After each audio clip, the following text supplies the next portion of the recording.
Déco dans le présent pour mieux construire l'avenir. La chronique d'Interentreprise avec Francette Florimond. Bonjour, j'espère que vous allez bien. Depuis lundi, nous avons vu que l'atteinte à la probité sous toutes ses formes, c'est-à-dire la corruption, le détournement de fonds, le favoritisme, la prise illégale d'intérêts, le trafic d'influence, la concussion, le recel, ont prospéré outre-mer entre 2016 et 2021 et singulièrement en Martinique, en Guadeloupe, en Guyane, à Saint-Martin et à Saint-Barthélemy. L'outre-mer détient même la palme des détournements de fonds publics. Maintenant, le profil des acteurs de la corruption aux Antilles et en Guyane. Tout d'abord, les victimes sont en premier lieu des personnes morales, c'est-à-dire des institutions ou des entreprises à 65%.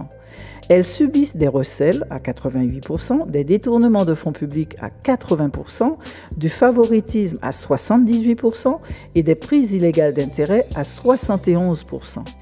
Les personnes physiques victimes sont de leur côté principalement des hommes à 63%. Ils sont âgés entre 45 et 64 ans et sont de nationalité française. Outre-mer, une curiosité.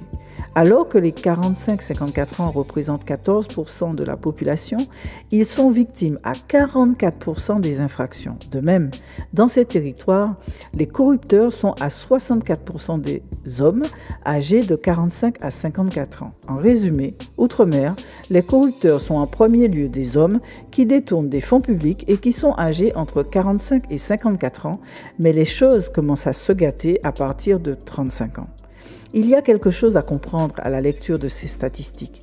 C'est comme si, plus l'âge monte, plus la résistance à la tentation de mettre le doigt dans le pot de confiture s'amenuise, jusqu'à se laisser complètement submerger entre 45 et 54 ans, c'est-à-dire à l'âge où les adultes sont vraiment aux manettes.